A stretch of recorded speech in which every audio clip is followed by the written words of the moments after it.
If you want to change the world, start off by making your bed. If you make your bed every morning, you will have accomplished the first task of the day.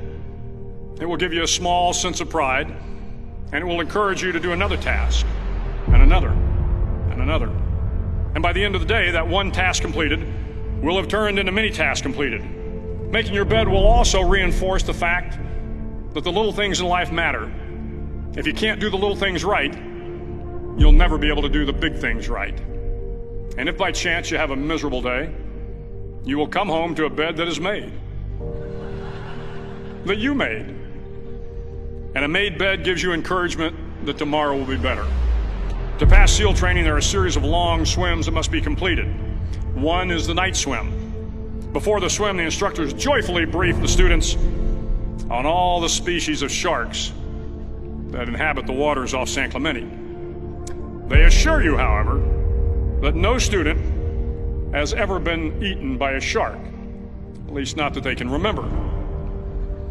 But you are also taught that if a shark begins to circle your position, stand your ground. Do not swim away. Do not act afraid.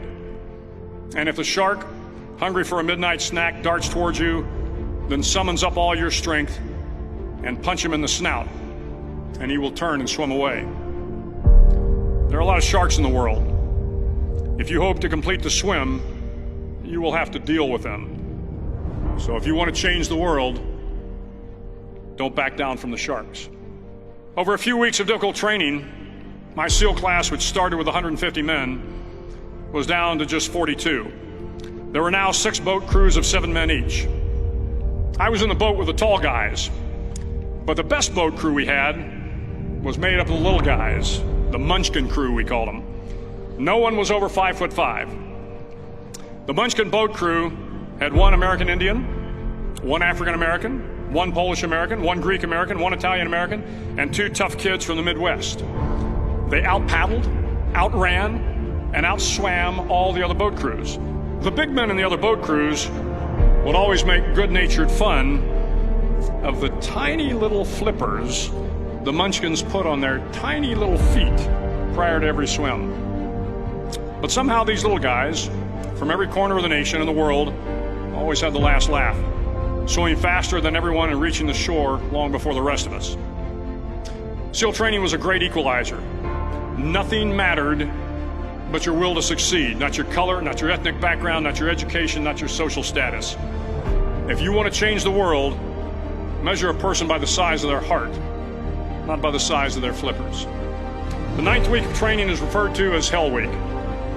It is 6 days of no sleep, constant physical and mental harassment, and 1 special day at the Mud Flats. The Mud Flats are an area between San Diego and Tijuana where the water runs off and creates the Tijuana Sloughs, a swampy patch of terrain where the mud will engulf you. It is on Wednesday of Hell Week that you paddle down to the Mud Flats and spend the next 15 hours trying to survive the freezing cold, the howling wind, and the incessant pressure to quit from the instructors. As the sun began to set that Wednesday evening, my training class, having committed some egregious infraction to the rules, was ordered into the mud. The mud consumed each man till there was nothing visible but our heads. The instructors told us we could leave the mud if only 5 men would quit. Only 5 men, just 5 men, and we could get out of the oppressive cold. Looking around the mud flat, it was apparent that some students were about to give up. It was still over 8 hours till the sun came up. 8 more hours of bone-chilling cold. The chattering teeth and the shivering moans of the trainees were so loud, it was hard to hear anything. And then one voice began to echo through the night. One voice raised in song. The song was terribly out of tune, but sung with great enthusiasm. One voice became 2, and 2 became 3, and before long, everyone in the class was singing. The instructors threatened us with more time in the mud if we kept up the singing, but the singing persisted, and somehow the mud seemed a little warmer, and the wind a little tamer, and the dawn not so far away.